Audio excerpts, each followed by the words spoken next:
This is Lakshmi. Lakshmi's story transformed India.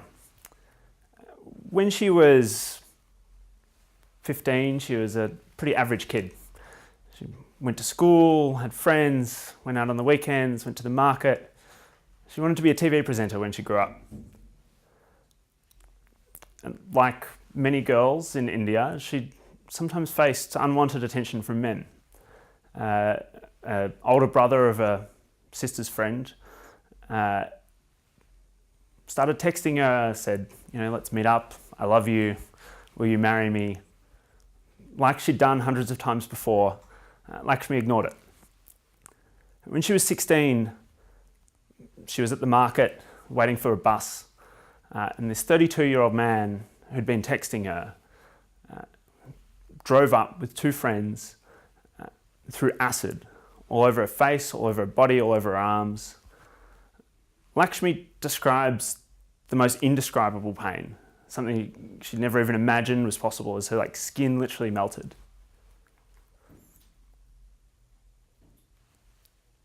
This isn't an unusual situation in India.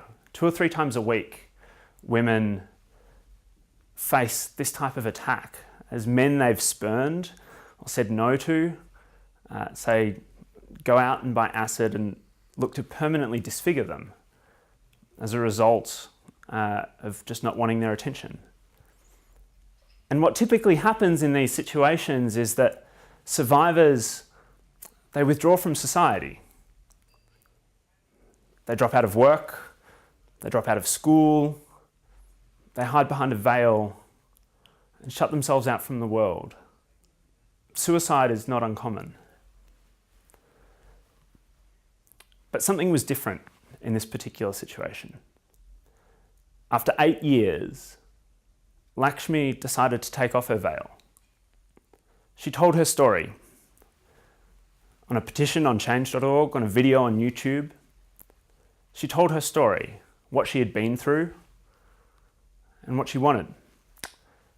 And what happened next broke all of the rules. The reaction was electric. Tens of thousands of people shared her story, rallied to her cause. The media couldn't get enough of what she was standing for, and she shook a political and judicial elite that for decades had systematically ignored this violence against women. She shook them to the core, such that within weeks of her sharing her story, the sale of acid over the counter was totally regulated for the first time ever. And punishment for men who traditionally had perpetrated this and who'd gotten away with it was dramatically accelerated. This was due to Lakshmi's story. And consider for a second, this is one of the most marginalized and disempowered people in the world, a survivor of a horrific attack, traditionally shunned by society.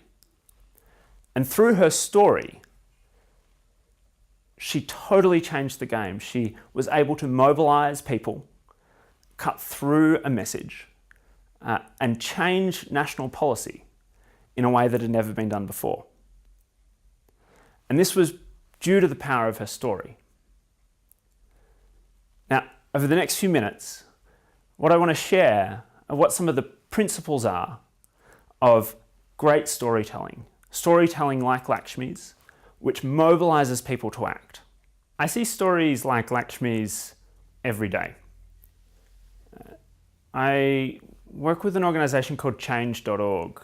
Change.org is a web platform that allows anyone, anywhere, to start a campaign, fundraising or advocacy campaign around an issue that they care about.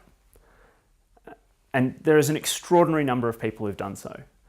More than 1.5 million campaigns have been started on the site. And there are more than 130 million people who are using change.org to advance the issues they care about. Of those 1.5 million campaigns, there are some that succeed and some that don't. And every single one of them is an attempt to mobilize, an attempt to communicate, an attempt to persuade.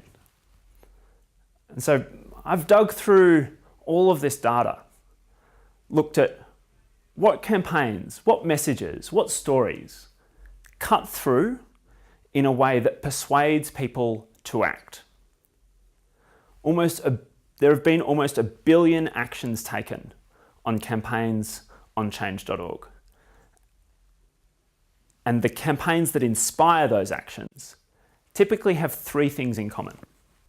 So there are 3 things that I'm going to discuss today that form the core of the great stories that we see on change.org that mobilize people to take action and that persuade them to be involved in different issues and causes. The first is finding an emotional hook. The second, framing the crisis-opportunity. Third is generating agency. So the first that I'm going to discuss is an emotional hook. How do you capture someone's attention and their focus in a way that draws them into a story and inspires them and drives them to act? The reality is, in the digital communications environment that exists in the world today, you have a fraction of a second to capture someone's attention. To capture someone's attention and then engage them in a way which is going to persuade them to take action, be it engaging with your startup, buying a product, or taking action on a campaign. And the way to do this is emotion. Emotions are what motivates action, whether it's hope, whether it's fear, whether it's urgency. There are some emotions that are better for mobilizing action, and there are some which actually inhibit mobilizing action. And so as you're telling a story, the best stories will be the ones that engage with emotions that motivate rather than drive inertia. So the emotions that are more likely to motivate are things like urgency, hope, the idea that you can make a difference, anger, solidarity. These are the emotions that you need to be driving for in the stories that you're telling. You need to avoid the emotions that prevent people from acting. Inertia, fear, self-doubt, isolation, or even apathy. These are all things to be wary of. How to tap into these emotions? Stories are a lens that people use to view the world. It helps us make sense of all of this data, all of these inputs that we're getting on a daily basis. And in any story, there is a very common narrative arc that you can understand to drive emotion in the stories that you're telling. In most stories, there's a hero, there's a victim, and there's a villain. And understanding the characters that are in your story and the emotions that each of those characters inspire is the best way for you to connect with and inspire or mobilize an audience. So typically, a villain is someone who's going to mobilize people through anger. These are the people that frustrate us, that enrage us, that when we look at what's wrong with the world, the perpetrators, the villains, what they're doing, it inspires anger. And this can be an extremely powerful motivator. And so when you're thinking about how to tell a story, is there a villain that you can tell a story about that is going to inspire the types of anger, the types of frustration, which actually catalyze someone to do something good? But if it's not a villain, maybe it's a hero. Maybe it's a hero like Lakshmi, someone who actually started out being perceived as a victim, someone who we empathize with because of the shared experiences or our ability to imagine ourselves in her scenario, but someone who was able to achieve something incredible and inspire us as a result. Your role as a storyteller is to identify who are the characters in your story that you can draw on and that you can place into a narrative so that you can inspire the types of emotions which hook people into the story and then drive them to take action. The second thread that great stories that mobilize people to action have in common is that they tell a story of a crisis-opportunity. Now, a crisis-opportunity is a moment in time where a critical and urgent challenge is faced, combined with a unique opportunity to solve that challenge. It combines two very powerful motivators. On the one hand, something terrible is about to happen. There's a reason that there's a saying, bad news sells newspapers. Pew Research did a study over 25 years and consistently found that stories about war, disaster, violence were the things that people paid the most attention to. And this is a natural human instinct to identify danger, things that could affect us in a dramatic way. And so we can't ignore the fact that crises, danger, are incredible motivators that capture people's attention. But we have to remember, we're here to mobilize people to take action. We don't want to depress them. We don't want to make them feel like there's nothing they can do. And so it's incredibly important that alongside the crisis, we match the opportunity. The opportunity that says we're on the brink of something great. Yes, we face this incredible crisis that should bring all of our attention to focus on it, but there is this once-off opportunity for us to change everything and find a solution. And when you know that this is a technique that can be used to mobilize people and to engage them, whether it's in a product or a campaign, you'll start seeing it over and over again. This juxtaposition of crisis and opportunity. There's two examples that I wanted to share. The first is Elon Musk. He recently launched the Tesla Powerwall. This is the battery which he thinks is going to transform the way that solar energy is stored, captured, and used in household homes. And he recently gave a product launch that many have said is one of the best product launches in the last few decades, beating Steve Jobs' announcement of the iPhone. And if you look at this presentation, and I recommend that you go out and watch it, if you look at it, you'll see that Elon Musk uses this crisis-opportunity technique over and over and over again. Crisis. We are running the most dangerous experiment in history right now, which is to see how much CO2 the atmosphere can handle before there is an environmental catastrophe. That gets your attention. It focuses us. But he doesn't leave it hanging there. Opportunity. We have this handy fusion reactor in the sky. It's called the sun. You don't have to do anything, it just works. It shows up every day and produces ridiculous amounts of power. Solar panels and these batteries, it's the only path that I know that we can use to do this, to solve this problem. And I think it's something that we must do, and that we can do, and that we will do. Crisis, opportunity. Throughout that entire presentation that he gives, he uses that technique over and over again. In this way that Lakshmi told her story, she juxtaposed crisis and opportunity. She says, 2 men threw acid on me when I was 15. In the last 3 months, more than 60 of these cases have been reported across India. This is a crisis right now. But there is an opportunity. We can build enormous pressure on the minister, let him know the whole country is watching, and we have less than a week to do this. It's this juxtaposition of crisis and opportunity, incredibly powerful motivator.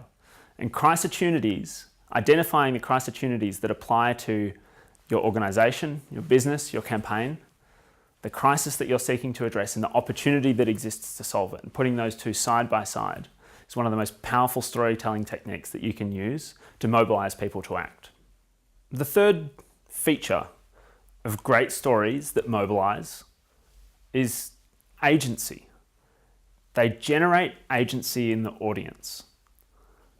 And the reason why this is important, and this is one of the things that has changed the most in the last decade, it's not enough for good storytelling to just connect or inspire.